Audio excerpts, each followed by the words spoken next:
con respecto a las señales de la venida del Señor, pero quiero referirme también a la inminente, a la pronta venida del Señor Jesucristo. Las señales están dadas por montones, por todos lados. El que tiene oído y el que tiene vista espiritual para ver, va a ver las cosas que el Señor está dando en señales en los cielos, en la tierra, y también va a poder reconocer y tener el discernimiento de lo que el Espíritu está diciendo. Vamos a abrir nuestra Biblia en Apocalipsis capítulo 17 y yo le voy a pedir que usted me acompañe en esta lectura. Jonathan nos va a ayudar y vamos a leer del verso 1 al verso 8. Así que pausadamente, Jonathan, por favor, tranquilo, ve leyendo y usted siguiendo esa lectura. Yo la voy a proyectar aquí también. Amén. Amén. Apocalipsis 17:1. Y uno de los 7 ángeles que tenían las 7 copas vino y habló conmigo, diciendo: Ven, te mostraré el juicio de la gran ramera que está sentada sobre muchas aguas. Con ellas los reyes de la tierra cometieron actos inmorales, y los moradores de la tierra fueron embriagados con el vino de su inmoralidad. Y me llevó en el espíritu a un desierto, y vi a una mujer sentada sobre una bestia escarlata, llena de nombres blasfemos, y que tenía 7 cabezas y 10 cuernos. La mujer estaba vestida de púrpura y escarlata, y adornada con oro y piedras preciosas y perlas, y tenía en la mano una copa de oro llena de abominaciones y de las inmundicias de su inmoralidad. Y sobre su frente había un nombre escrito, un misterio: Babilonia, la grande, la madre de las rameras y de las abominaciones de la tierra. Y vi a la mujer ebria de la sangre de los santos y de la sangre de los testigos de Jesús, y al verla me asombré grandemente.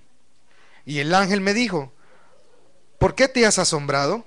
Yo te diré el misterio de la mujer y de la bestia que la lleva, la que tiene las 7 cabezas y los 10 cuernos. La bestia que viste era y no es, y está para subir del abismo e ir a la destrucción. Y los moradores de la tierra, cuyos nombres no se han escrito en el libro de la vida desde la fundación del mundo, se asombrarán al ver la bestia que era y no es y que vendrá. Amén. Gracias, gracias, Jonathan.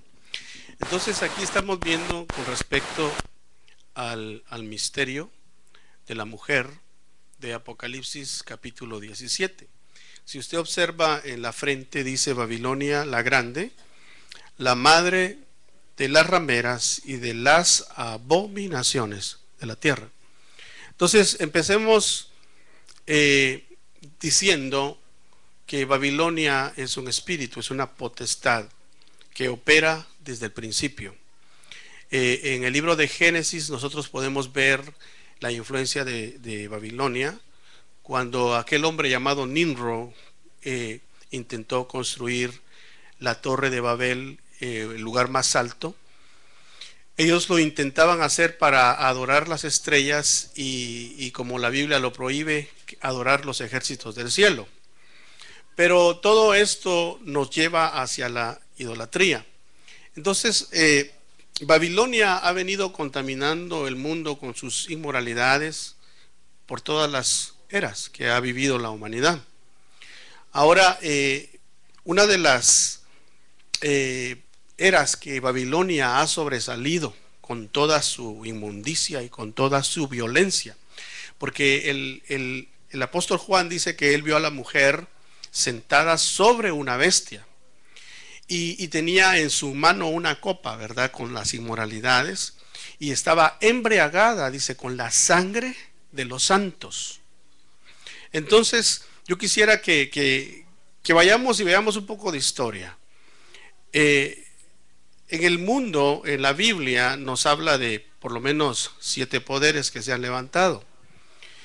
Uno de ellos es el poder asirio, otro es el egipcio, luego vemos al babilónico, luego vemos al de Grecia, al de Medo-Persa, al de Grecia, y luego vemos al imperio romano, que ha sido el último y el más fuerte, porque hasta la Biblia lo llama que es un imperio de hierro. Entonces el imperio romano acabó como tal, pero durante su tiempo de imperio masacró cristianos por montones. Por ejemplo, en Italia nosotros podemos ver aquel coliseo muy famoso que está casi ya partido a la mitad, y en ese coliseo era donde la gente cada sábado, cada domingo tenía su entretenimiento. Para ellos era como ver el Super Bowl, ¿verdad? Que se reunían en el estadio, pero la diferencia era de que el espectáculo era que mataban cristianos. Dice que ataban a los cristianos de pies, de manos, los ponían en medio y soltaban un león que no había comido por unos 8 días. Y ante la multitud, aquel león o aquel tigre o cualquier fiera que sacaran devoraba a la persona. Lo más increíble o tal vez sorprendente sería la palabra de esto, es que cuando los cristianos pasaban a esa arena, dice de que no tenían miedo, sino que pasaban glorificando a Dios, no negando su fe. Y dice que los emperadores comenzaron a notar que cada vez que hacían estos espectáculos para divertir a la gente, mucha gente más bien se convertía, porque al ver aquella valentía con la cual ellos no se acobardaban, sino que afrontaban la muerte glorificando a Dios y decían: no les tomes en cuenta este pecado. Dice que mucha de la multitud, la historia cuenta que mucha de la multitud que estaba en el Coliseo o en las arenas, bajaban y se arrodillaban y decían: si ese es el Dios que esta gente tiene y son tan valientes para morir por lo que creen, yo también quiero creer. Y de esa manera dice que en vez de eliminar la cristiandad, el imperio romano comenzó a afrontar que aquellos hombres y mujeres que seguían a Jesucristo se multiplicaban cada vez más y más y más y más.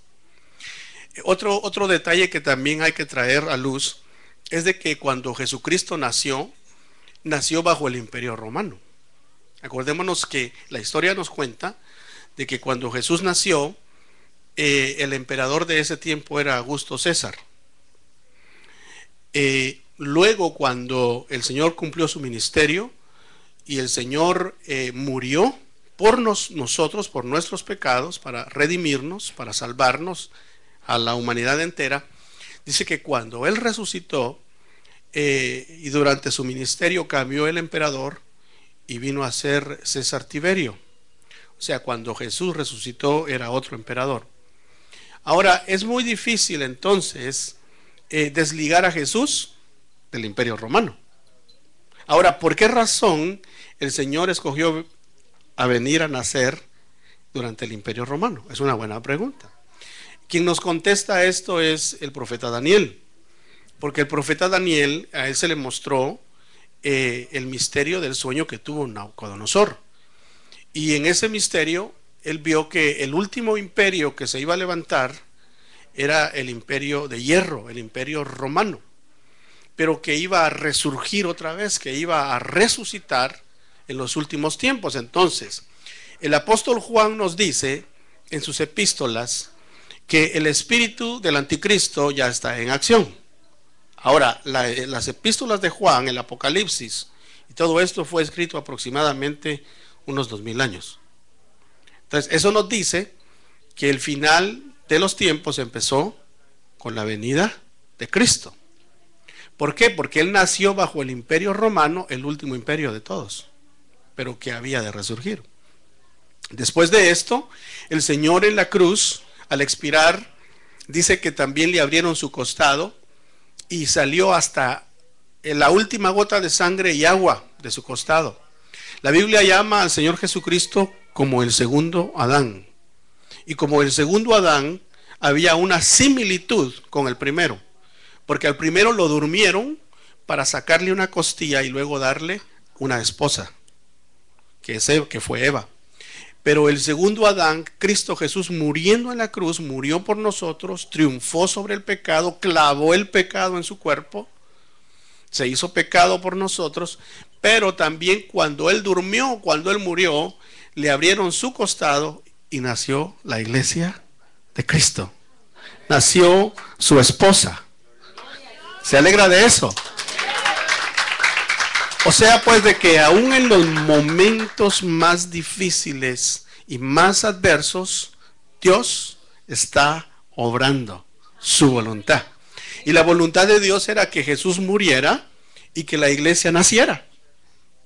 Entonces la iglesia nació. Luego vemos en Hechos 2 el derramamiento del Espíritu Santo.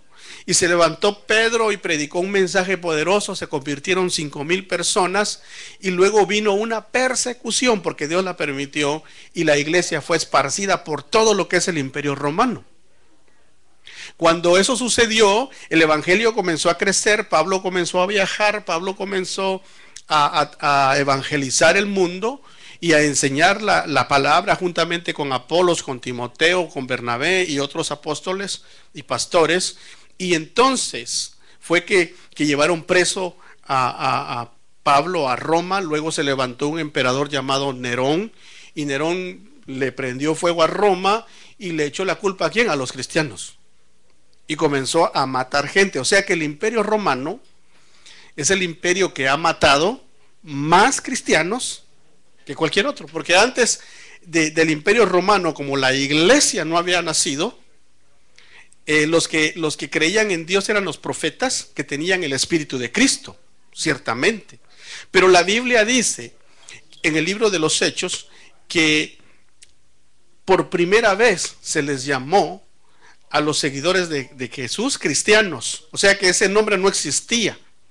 Cristianos se les llamó por el Mesías, por el Cristo, porque nosotros proclamamos que Jesús es el Mesías, ¿verdad? ¿Cuántos declaramos que el Señor es el Mesías? Él es el Cristo, el Salvador del mundo. Fuera de Él no hay salvación. Entonces, cuando esto sucedió, Nerón, hermano, comenzó a hacer unas masacres terribles. Pero al ver Nerón y otros emperadores que fueron después de él, que no podían con la iglesia de Cristo porque se multiplicaba. Fíjese que sucedió lo mismo como Israel en Egipto. Que cuando el faraón quería oprimirlos más fuertes se hacían. Y cuando los emperadores romanos más querían oprimir a la iglesia, más se multiplicaba y era más fuerte, tenía fe, tenía señales, tenía siervos verdaderos como Pedro y Pablo. Entonces se levantó entre estos emperadores muchos años después de que Pedro murió, muchos años después de que Pablo había pasado también a la presencia del Señor, si es que él murió, porque de repente también el Señor se lo arrebató y lo va a regresar en este tiempo, no sabemos, es una especulación lo que le acabo de decir, pero lo que quiero que lleguemos al punto es de que luego se levantó como unos 300 años después de Pedro, un emperador romano que lo que hizo fue cristianizar a Roma, porque él vio que no podía con la iglesia, no podía. Dice que, hermano, a los cristianos los tenían como antorchas humanas. Dice, eso es historia lo que le estoy diciendo, por eso es muy importante que nosotros nos informemos. Dice que cuando en Roma agarraban a un cristiano y lo querían torturar, lo amarraban, le prendían fuego y literalmente eran antorchas humanas en el camino. O sea, ahí se cumple lo que dice Apocalipsis 17. Dice Babilonia la grande, la madre de todas las rameras y de las abominaciones de la tierra, pero ella se embriagó con la sangre de los santos. Entonces Roma, el imperio romano, se ha embriagado con la sangre de los santos. Historia, yo lo único que le acabo de decir es historia. Usted puede ir, buscarlo en historia y va a encontrar todo lo que le dije. Ahora, la Biblia nos da una explicación de esto, y eso es lo que quiero que veamos. Cuando Constantino vio que no podía, entonces cristianizó a Roma y dijo, quien no se haga cristiano, lo mato. Entonces todo el mundo se hizo cristiano. Además de eso les ofreció vestidos, les ofreció aguinaldo, bonus, de todo. Entonces todo el mundo se hizo cristiano y corrompieron la iglesia. Porque entonces se convirtió un brujo y dijo que era cristiano, metió la brujería a la iglesia. Se convirtió un hechicero, que no es lo mismo, metió la hechicería a la iglesia. Y se convirtieron toda clase de gente de nombre, no de verdad. Porque solo de nombre. Por eso Jesucristo le dijo a Timoteo, a Nicodemo, perdón, le dijo: te es necesario nacer de nuevo, porque el que no nace de nuevo no va a poder ni tan siquiera ver el reino de los cielos. Ahora, entonces, para ser llamado cristiano no se trata de una religión, no se trata de decir yo soy evangélico, o se trata de decir yo soy católico, o se trata de decir soy mormón o lo que sea, porque usted sabe que aún se le considera cristianos a todos los que he mencionado. No se trata de eso. Ser cristiano se trata primero nacer del agua y del espíritu. Todo aquel que invoca el nombre del Señor será salvo. Y todo aquel que cree en su corazón y confiesa con su boca que Jesús es el Señor, ese será salvo. De eso se trata. Pero en este caso, cuando Constantino dio el anuncio imperial, todo el mundo se convirtió por miedo que lo mataran. Corrompieron la iglesia. Entonces en la iglesia de Cristo comenzaron a haber ídolos, comenzaron a haber cosas extrañas, comenzaron a haber oraciones por los muertos, cuando el Señor no nos autoriza eso. No nos autoriza que oremos por los muertos. O sea, nosotros debemos de orar por los que están vivos, para que se salven, para que conozcan la verdad y se vayan con el Señor. Y si a nosotros nos tocara irnos con el Señor, pues ya estamos salvos, ¿verdad? Tenemos a Cristo. Pero después de muerto, ya es otra cosa. El que muere en Cristo no murió, sino que durmió. Y cuando abrió sus ojos allá del otro lado, hermano, ha de haber visto la gloria del Señor. Y el Señor le dijo: entra, siervo fiel, en lo poco me fuiste fiel y en lo mucho te pondré, entra al gozo de tu Señor. Imagínense qué mansiones tan hermosas han de ver allá, y la presencia de Dios. Ahora veamos sigamos la lectura que nos tenía Jonathan con nosotros. Dice el verso 9: aquí está la mente que tiene sabiduría. Está hablando el ángel al apóstol Juan. Las 7 cabezas son 7 montes sobre los que se sienta la mujer, y son 7 reyes. 5 han caído, uno es, y el otro aún no ha venido. Y cuando venga es necesario que permanezca un poco de tiempo. Entremos entonces en materia de lo que la Biblia dice acerca de Babilonia. Ya vimos la historia. Ahora, cuando nosotros empezamos a ver la explicación celestial, vale la pena que mencionemos que Nabucodonosor, un día, él quería saber lo que iba a suceder. Y el Dios que nosotros tenemos, que es un Dios soberano, Él hace como Él quiere. No le pregunta a nadie. Le muestra a quien Él quiere mostrarle. Y en esa ocasión Dios le plujo darle un sueño a Nabucodonosor. Y Nabucodonosor soñó con una estatua que tenía la cabeza de oro, sus partes de sus hombros de plata, su parte inferior del vientre que era de bronce, y sus piernas para abajo eran de hierro, pero tenía 10 dedos que estaban mezclados con hierro y barro. Y usted sabe que el hierro y el barro no se pueden fusionar, no se pueden unir, porque no simplemente molecularmente no se puede.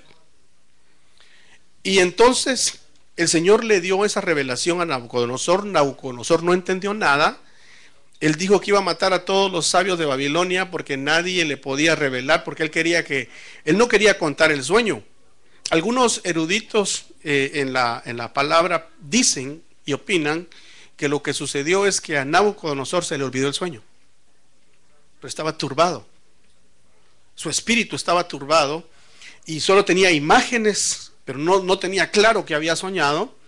Y por eso les dijo, díganme el sueño y la interpretación. Nadie pudo. Pero vino Daniel, oró y por revelación divina le dio la visión a Daniel. Y Daniel vino, se la contó y le dijo, oye, aquí rey, esto es la interpretación. Le dijo, tú eres la cabeza de oro. No va a haber otro como tú. Otro imperio como el de Babilonia no se va a levantar. Pero después de ti vendrá otro imperio inferior a ti, que será como la plata. Luego vendrá otro inferior, que será como el bronce. Y luego vendrá otro inferior, que será como el hierro, pero será fuerte. Y ese es el imperio romano.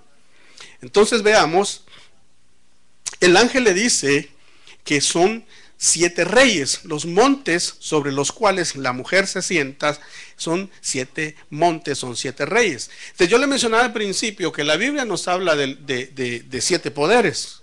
Los 4 que acabo de mencionar, pero los voy a decir nuevamente. El primero sería el asirio o el egipcio. Luego sería el babilónico, el griego, el medo-persa, el griego y luego el romano. Vendrían siendo 6 ahí, ¿verdad? 6 poderes. Pero acuérdese que aquí le dice el ángel que son 7 reyes y que uno es y no es, y que cuando venga es necesario que dure un poco de tiempo. Aquí lo dice, lo leo. Las 7 cabezas son 7 montes sobre los que se sienta la mujer y son 7 reyes. 5 han caído, uno es y el otro aún no ha venido. Y cuando venga es necesario que permanezca un poco de tiempo. Entonces, según la historia, lo que ya vimos, usted sabe que Jerusalén está rodeada de 7 montes. Por lo menos ahorita me acuerdo del monte de Sión, del monte Tabor, y hay 5 más. Jerusalén está rodeada de 7 montes. Ahora, en el mundo entero también hay muchas naciones que están rodeadas de 7 montes. Estaba escuchando que Seattle es una. Me sorprendió cuando vi que Seattle aquí en Estados Unidos está rodeado de 7 montes. Entonces por lo menos tenemos datos que Jerusalén tiene 7 montes, Seattle tiene 7 montes, pero Roma tiene 7 montes. Ahora, si vemos Seattle religiosamente, no tiene mucho significado, porque ahí no hay reyes, ¿verdad? En Seattle, Washington, ahí no hay reyes. O sea, no tiene mucha relevancia. Jerusalén es muy relevante porque Jerusalén es la ciudad que Dios ha escogido para que sea de él. Pero fíjese que en Jerusalén ni tan siquiera tienen templo los judíos. El templo que existe es de los musulmanes. Pero no tiene tampoco mucha relevancia porque el templo de los musulmanes, el lugar sagrado de los musulmanes, es la Meca, no es Jerusalén. Y cuando ellos oran a Alá, ellos dice que se inclinan viendo hacia el este, creo que es a donde nace el sol, a donde está la Meca, y le dan la espalda al templo que tienen en Jerusalén.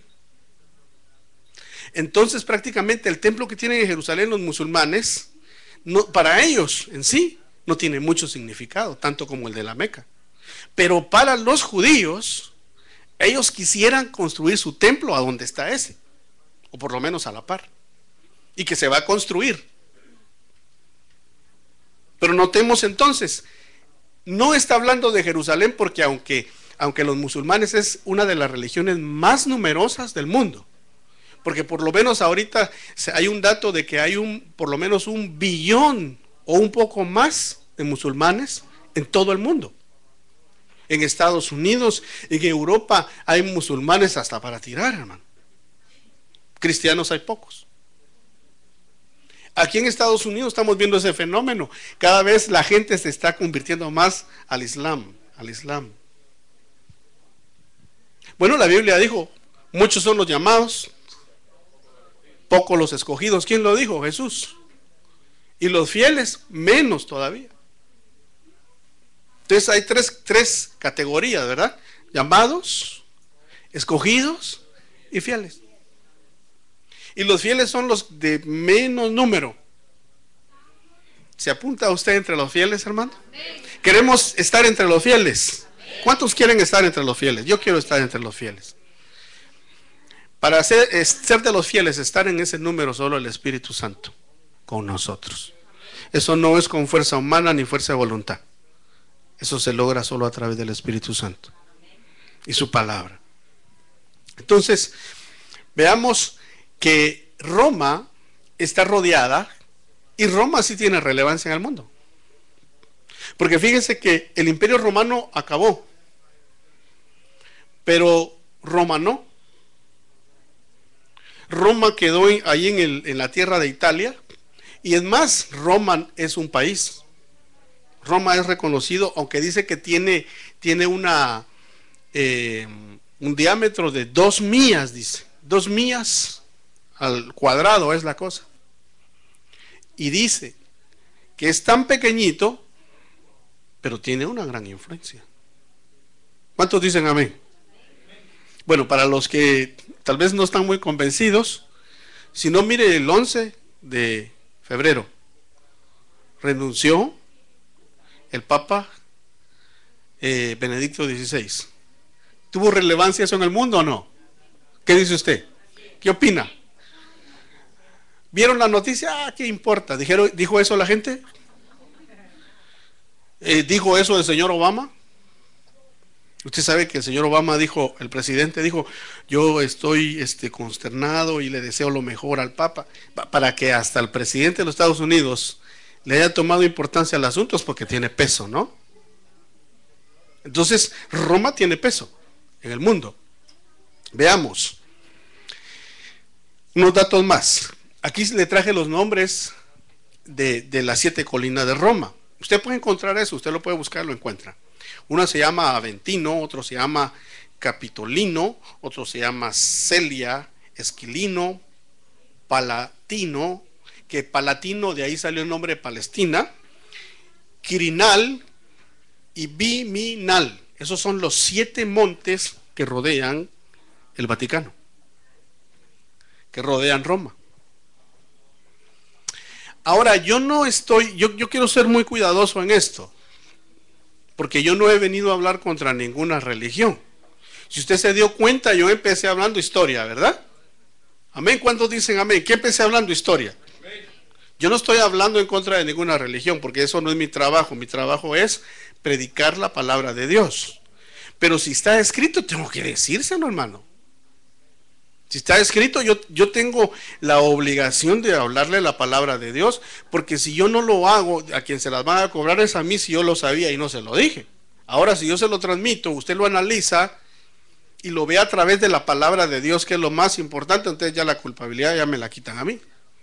Entonces es importante, porque para eso somos levantados los ministros. La Biblia dice, mi pueblo perece por causa de conocimiento. Entonces, si yo tengo el conocimiento y no se lo transmito a usted y algo le pasa a usted, ¿a quién se la van a ir a cobrar? A mí, ¿verdad? Entonces, no.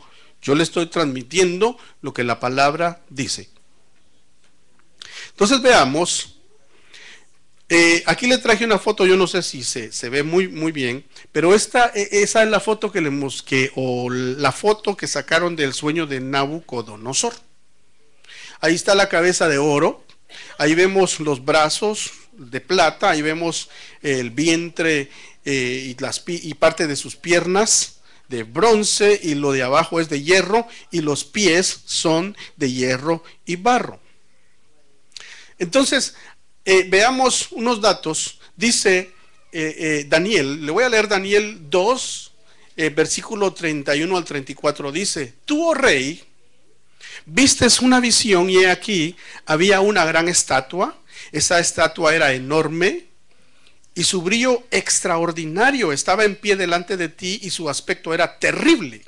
La cabeza de esta estatua era de oro puro, era su pecho y sus brazos de plata, y su vientre y sus muslos de bronce, sus piernas de hierro, sus pies en parte de hierro y en parte de barro.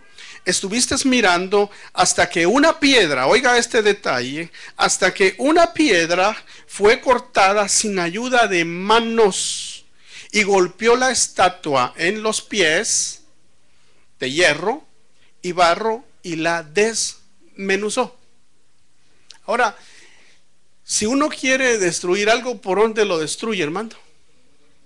¿Cuál es lo más lógico? Por la cabeza, ¿verdad? ¿Se acuerda de David con Goliat? Le tiró a los pies, agarró una piedra y le tiró a los pies, no, ¿verdad? Agarró una sola piedrecita y con una se lo bajó. Le entró por aquí, le salió por aquí y el gigante se murió. Ahora, ¿por qué ve Daniel que viene una piedra, pero dice que no es tirada, dice una versión con mano humana? Pero le caen los pies a la estatua y la desmenuza. Entonces, ahí estamos viendo una intervención divina. ¿Quién es la roca? Cristo. ¿Quién es la piedra que va a caer en los 10 dedos de la estatua y lo va a desmenuzar? Es Cristo. En su primera venida, Cristo vino con relación al pecado. Lo insultaron, le dijeron lo que quisieron y él nunca amenazó, él nunca dijo nada. La única ocasión que en la Biblia vemos que el Señor llega al templo con ira es cuando ve que habían hecho de su templo una cueva de ladrones, dijo. Agarró, hermano, un látigo, golpeó a la gente, tiró las mesas y sacó a todo el mundo y le dijo: ustedes han convertido la casa de mi padre en una cueva de ladrones. La casa de mi padre, casa de oración será llamada. Entonces, ahí es el único pasaje a donde el Señor se ve airado. Pero aún así tuvo misericordia, porque solo los golpeó. Solo eso hizo, unos cuantos latigazos y afuera. Pero con todo el derecho, él es el dueño. Ahora, en este caso, cuando venga el Señor en su segunda venida, va a venir sin relación al pecado. En la primera venida lo insultaron y murió por nosotros, pero en la segunda ya no viene así. En la segunda venida viene Cristo para gobernar las naciones con vara de hierro. El día viernes hablábamos de lo que sucedió en Rusia. Mencionamos lo del asteroide, del meteoro. Y yo les decía, en esa ocasión Dios la tiene con Rusia. Y eso fue nada más como un warning, porque ellos se están metiendo con el primogénito de él, que es Israel. Y la Biblia lo profetiza en Ezequiel 38, que ellos vendrán del norte, pero Dios los destruirá. Ahora, la Biblia habla del ejército ruso. No de la nación, de alguna manera la va a tratar, porque cuando Cristo venga en su segunda venida, viene a regir dice las, no dice las en general, naciones. Y no va a venir cariñosamente, viene con vara de hierro. O sea que Dios no solo la tiene con Rusia, la tiene con muchas naciones que se han apartado de él, que le han dado la espalda a él, que no lo tienen en su noticia, y encima de eso están agrediendo a Israel. Entonces Dios es un Dios de orden. ¿Cuántos dicen amén? Él va a poner orden. Veamos entonces aquí los 4 poderes. La cabeza de oro, Babilonia desde el año 625 antes de Cristo hasta el 539 antes de Cristo fue su duración. El de plata es Media y Persia, que fue desde el año 539 antes de Cristo hasta el 331 antes de Cristo. El de bronce es Grecia, que ahí fue donde se manifestó Alejandro Magno. Y estamos hablando del año 331 hasta el año 323 antes de Cristo. Y luego vimos y hablamos ya del imperio romano, que es el imperio de hierro, que gobernó el mundo desde el año 300 antes de Cristo hasta el año 476 después de Cristo. O sea, tuvo una larga duración. Es importante que yo le explique lo que le estoy diciendo, pero con la Biblia, ¿verdad? Porque eso es lo que más nos interesa. ¿Por qué estamos hablando de esto, hermano? Porque el Señor no quiere que ignoremos los tiempos que estamos viviendo. Solo en una semana que pasaron 3 acontecimientos fuertes, mundiales, de relevancia mundial. Uno de ellos fue la renuncia del Papa, otro fue al siguiente día una prueba nuclear de Corea del Norte, y que ya entonces las naciones comienzan a decir, tenemos que poner sanciones contra ellos, y comienzan a haber rumores de guerra. Luego se da otro evento impresionante, que fue lo del viernes. Un asteroide que pasa a 17,000 millas de la Tierra, pero lo más sorprendente de todo es que nadie se esperaba lo que sucedió en Rusia. Nadie.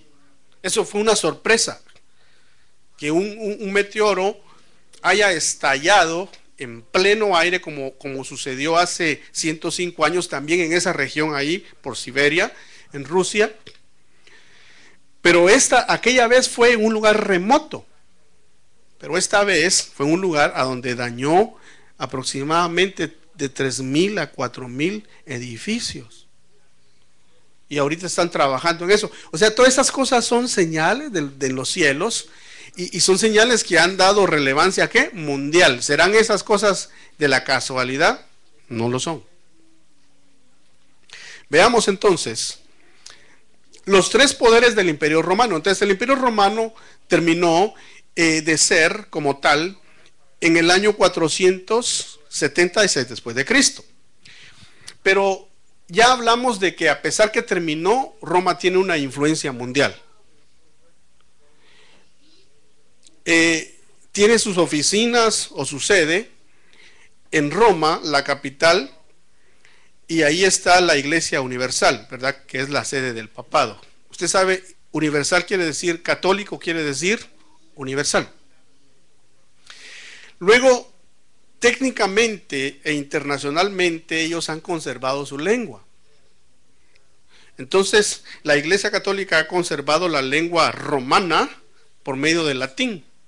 Y aún en el lenguaje técnico o científico o de la medicina, de la ciencia natural y de la medicina, se usa el latín. O sea, pues han preservado lo que es el lenguaje romano del imperio.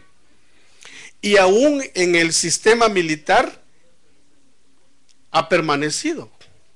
Aquí vemos algunos datos que en el ejército se llaman capitanes, mayores, generales, batallón, regimiento, etcétera. Y no, eso es mundial. En el ejército de Estados Unidos así es. En el ejército de cualquier país así es.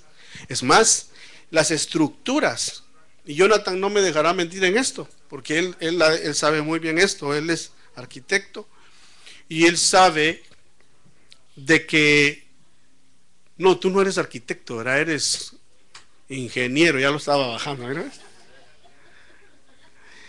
Bueno, pero se conoce en el mundo de los ingenieros que todas las construcciones modernas son inspiración del Imperio Romano.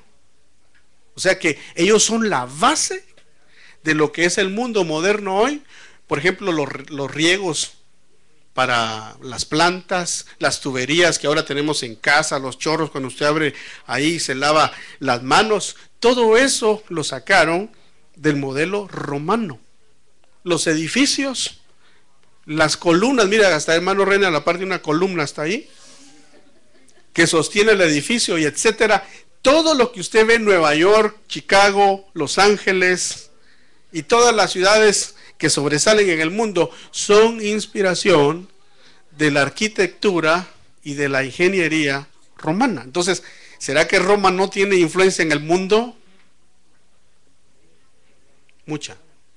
Pero estamos viendo la influencia religiosa y la influencia lingüística, estamos viendo también la influencia al sistema militar, pero usted sabe que el Vaticano tampoco no tiene un ejército por lo menos definido, así como los Estados Unidos, aunque sí tienen los jesuitas. Los jesuitas dicen que, yo he oído que son guerreros, son guerreros del Vaticano, por lo menos lo han sido, según se entiende. Historia, le estoy hablando de historia. Si usted quiere ver esto, vaya a Google y ponga ahí y va a decir, el pastor no está hablando en contra de nadie, está hablando historia. Veamos otro.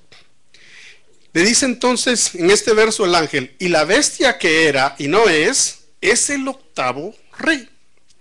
Y es uno de los 7 y va a la destrucción. Y los 10 cuernos que viste son 10 reyes que todavía no han recibido reino, pero que por una hora reciben autoridad como reyes con la bestia. Ahora, notemos ahí y paremos. Primero hablamos de 7 reyes, ya hablamos de los 7 imperios, ¿verdad? Y hablamos de Roma, que es el 6º, dijimos, pero que va a resurgir. Entonces, Roma se ha mantenido.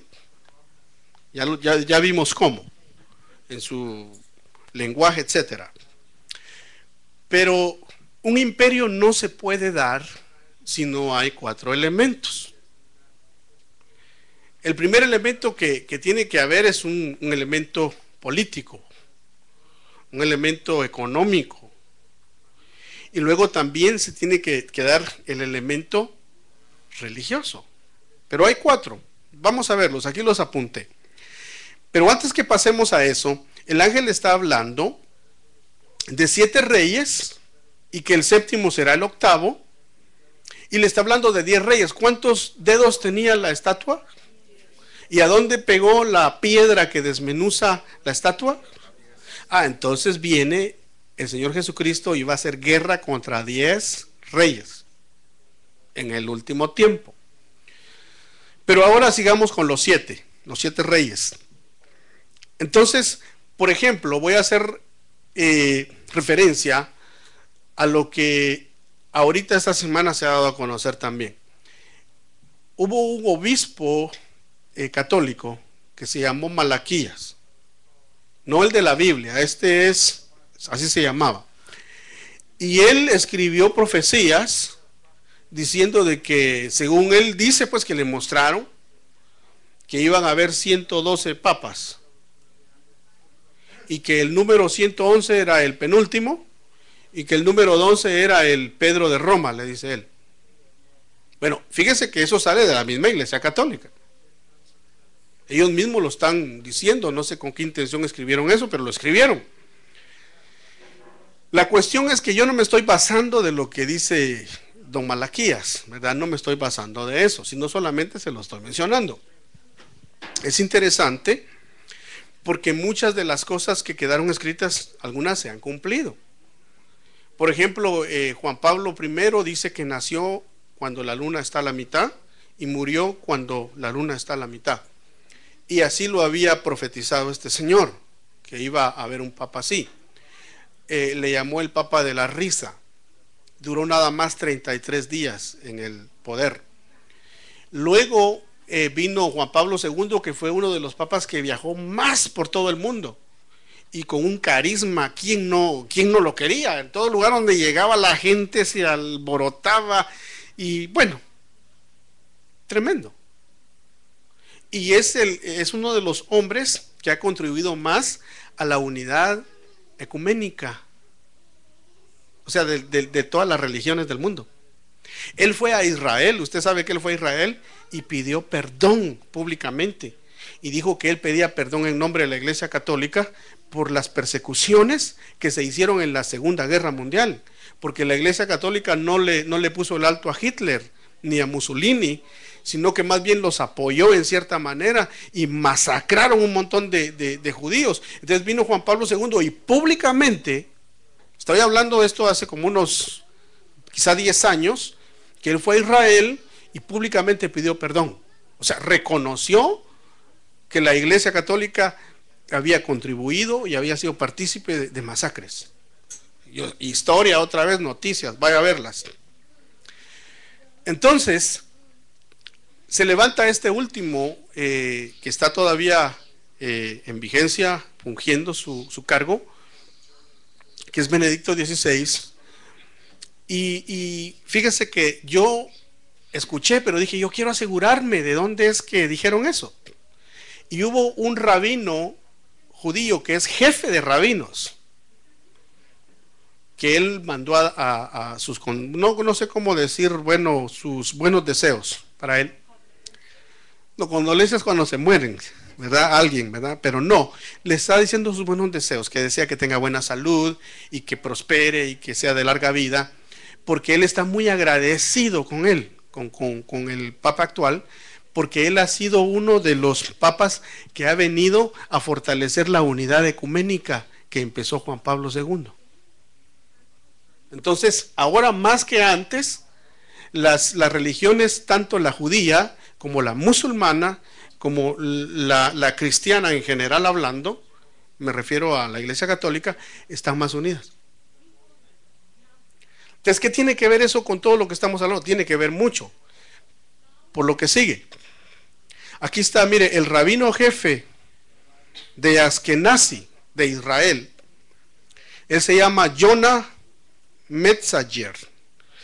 Dice abajo, le deseó al Papa salud y aseguró rezar por él. Ahí le puse hasta donde la dirección, usted puede ir a verlo si lo quiere ver. Y dice, la última parte le voy a leer, dice, le agradece el promover la conexión interreligiosa. ¿Qué es interreligiosa? Ecuménica, que ha contribuido mucho a reducir el antisemitismo alrededor del mundo. Entonces, ¿cómo es que están uniendo a los judíos? Les están diciendo, únanse a nosotros y los vamos a perseguir menos. Vamos a ayudar que no los persigan. Eso es lo que está diciendo él ahí, ¿no? No lo digo yo, sino lo dice ahí. ¿Por qué es importante esto, hermano? Porque cuando vemos las 4 bestias de Daniel, ya vimos quiénes son. Daniel las vio de esta forma, no vamos a entrar ahí en detalle porque nos ha avanzado el tiempo. Pero usted lo puede ir a ver a Daniel capítulo 7, versículo 4 al versículo 6, y allá habla de las 4 bestias. Una dice que tenía alas y como un leopardo, el otro dice que tenía como un león con alas, el otro era el medo-persa, que era un oso con unas costillas en la trompa o en el hocico. Pero la última bestia que vio Daniel dice que era una bestia que no le dio forma. No dijo cómo era, sino que solamente dijo, era una bestia terrible. Veamos esto entonces. Roma va a resurgir, pero cuando digo Roma me refiero al sistema mundial. Porque, por ejemplo, le decía que un imperio necesita lo militar, lo político, lo económico y lo religioso. Entonces, todo esto ya está puesto, ¿verdad? Porque ¿quién más influencia que las religiones, entre todas las religiones, quién más influencia tiene que Roma? Ahora, yo no estoy diciendo con esto de que el Papa sea el falso profeta. Fíjese lo que le estoy diciendo. Yo no estoy diciendo eso. Yo lo que estoy hablando acerca de lo que dice Apocalipsis 17 es de que las religiones del mundo se van a unir. Se va a llegar a tener una super iglesia en el mundo. Lo más tremendo es que ahí se va a cumplir mucho de lo que dice Lucas 21 y Mateo 24, que habrá persecución. Porque si alguien no se quiere unir a la super iglesia que va a ser formada por cristianos, por judíos, por musulmanes y por todas las religiones que hayan en el mundo, y se van a unir cada quien en su credo, pero unidas, y quien no se quiera unir a ellas va a ser perseguido. Lo primero que van a decir es, esos cristianos son unos fanáticos, los que no se quieren unir. Son unos, ¿cómo le llaman a esa? Fundamentalistas, esa es la palabra que usan, fundamentalistas. Y el Señor lo profetizó, que habría persecución.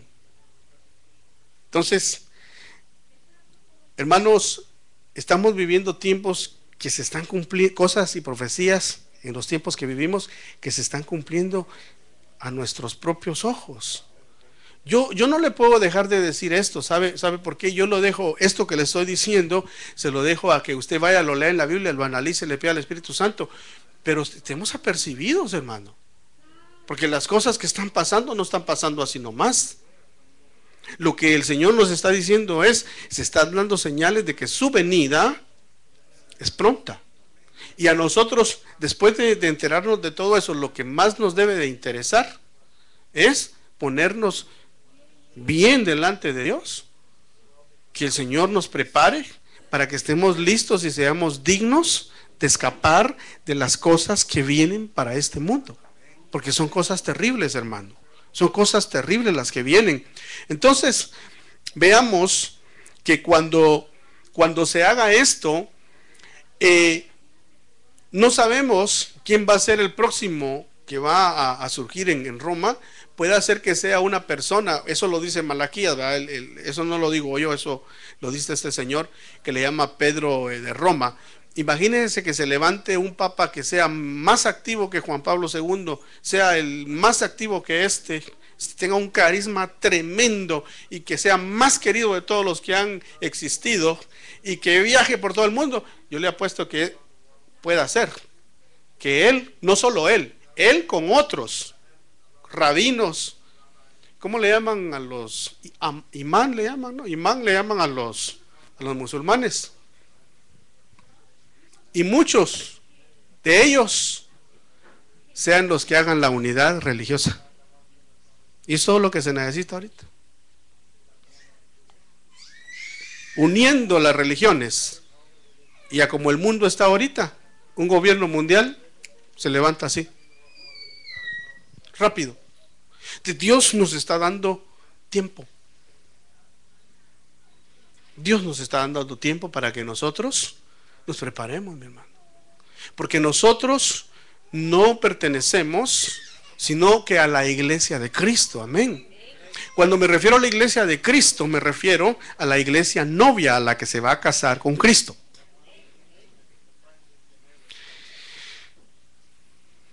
Bueno, vamos a ver este punto, los 10 reyes. Dice, estos tienen un mismo propósito, entregarán su poder y autoridad a la bestia.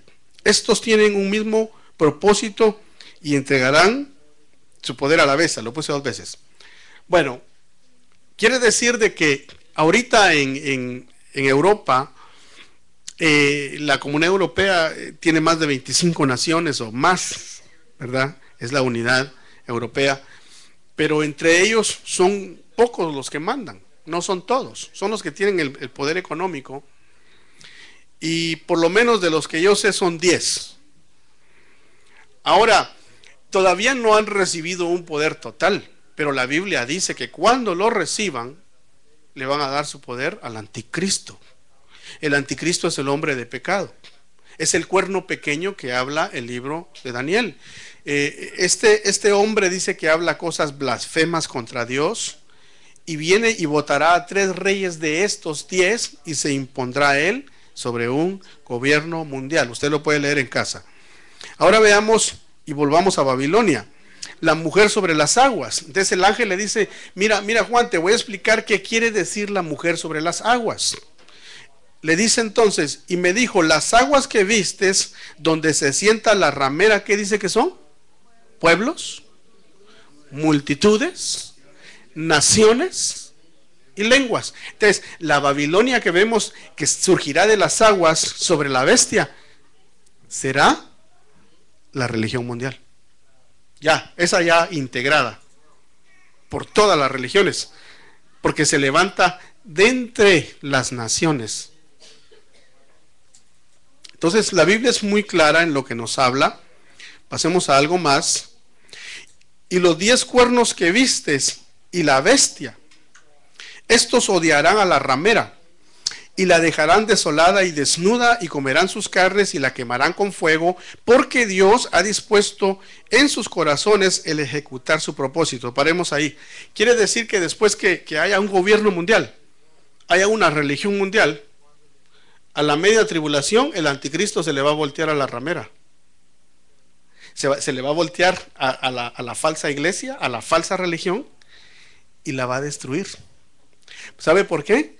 Porque él mismo va a profanar el templo que ya esté hecho en Jerusalén, y se va a sentar y se va a hacer llamar a sí mismo Dios. Pero cuando esto suceda, el anticristo, la bestia, va a destruir a la falsa iglesia, que es la Babilonia. Pero aquí dice, porque Dios lo ha dispuesto así. Ahora, si usted lee los juicios que le vienen a Babilonia, están descritos en Apocalipsis capítulo 18. Va y léalo, y ahí usted va a ver cuáles son esos juicios. Pero Dios dice que le trae el día del juicio a la ramera. ¿Por qué? ¿Por qué le trae el día del juicio? Porque ella se embriagó ¿con qué? Con la sangre de todos los santos que creyeron en Jesús. O sea que Dios, hermano, para cada cosa tiene su día. Dios es un Dios justo y dice que Él le paga a cada quien conforme a sus hechos. Por eso nosotros tenemos una gran dicha. ¿Sabe por qué? Porque Dios no nos ha pagado a nosotros conforme a nuestros hechos. ¿Sabe conforme a quién nos ha pagado Dios? A los hechos de Cristo en la cruz del Calvario. Por eso nos ha dado gracia, y a todo aquel que crea en Cristo, a todo aquel que reciba a Cristo como su Salvador personal, para nacer de nuevo, también esta gracia le es dada. Dios es grande, Dios es bueno. El cuerno pequeño usted lo puede leer en Daniel capítulo 7, versículos 7 y 8, le queda de tarea. Y luego vemos al Señor.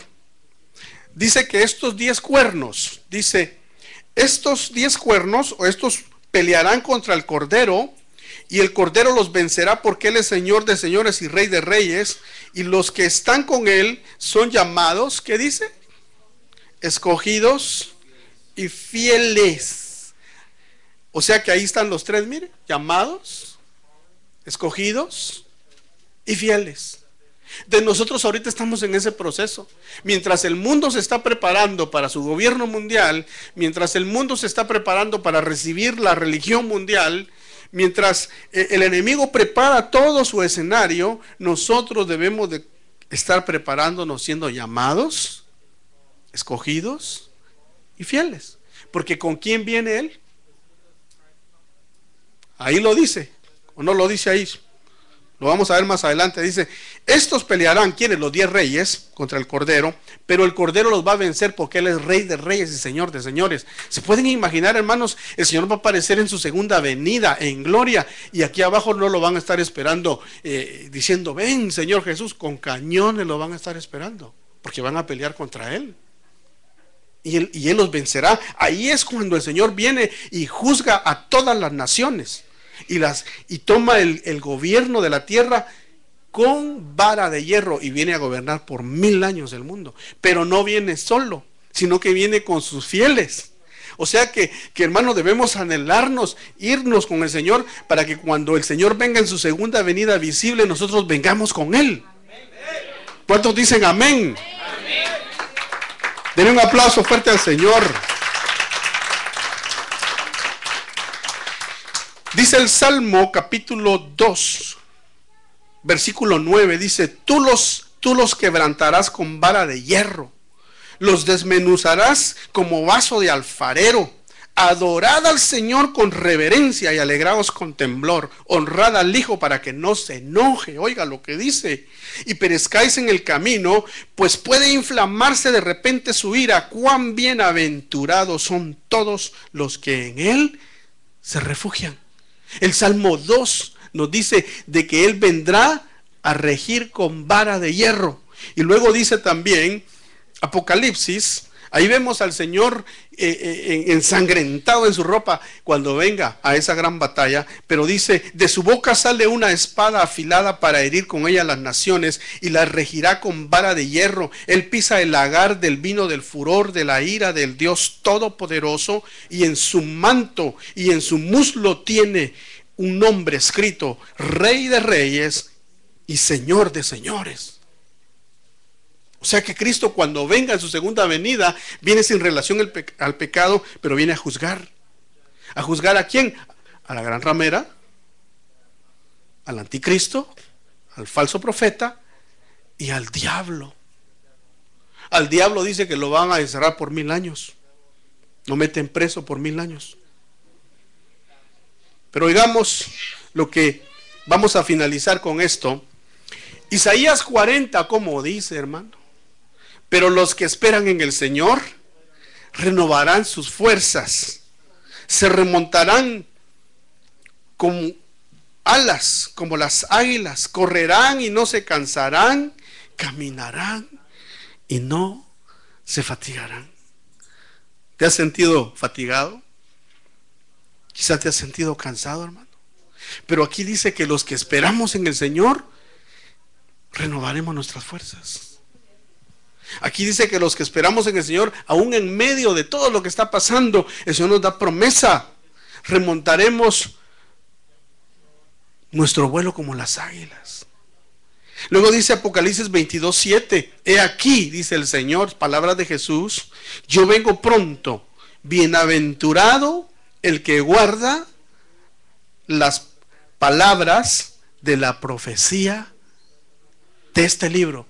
¿Qué libro vimos hoy? Apocalipsis. ¿Y de qué libro está hablando? Apocalipsis.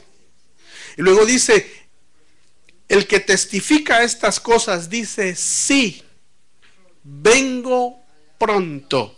Amén. Ven, Señor Jesús. ¿Quién testifica esas cosas? Él mismo. Entonces, si el Señor nos ha enviado esta palabra, yo creo que la ha enviado porque Él quiere, hermano, purificarnos hoy.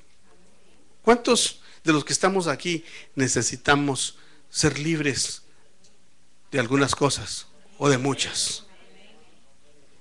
¿Cuántos necesitamos que nos limpie el corazón? Nuestras manos, nuestros pies. Se quiere poner de pie y le pedimos a Él. ¿Por qué? Porque el tiempo está cerca. Hijo Obed, por favor, ayúdame. Vamos a ministrar. Yo quisiera que hagamos una oración en que le pidamos al Señor que Él tenga misericordia de nosotros. Levántale tu mano al Señor y dile, Señor, yo sé que tú me das a conocer estas cosas porque me amas, porque has estado conmigo y nunca me has dejado. Y en los tiempos de dificultad y en los tiempos en los cuales, Señor Jesús, los problemas se acercan, las pruebas, la fatiga de la vida, Señor, los quehaceres de este mundo, tú estás con nosotros. Tú has prometido estar con nosotros todos los días, Señor, hasta el fin. Y venimos hoy delante de tu presencia clamando y pidiendo que nos extiendas tu mano de misericordia. Que nos extiendas, Señor, la gracia para poder hoy ser libres de cuestiones, de ataduras, de áreas de nuestra vida que no hemos podido vencer, pero que por tu palabra y por tu Espíritu Santo, el apóstol Pablo pudo decir, todo lo puedo en Cristo que me fortalece.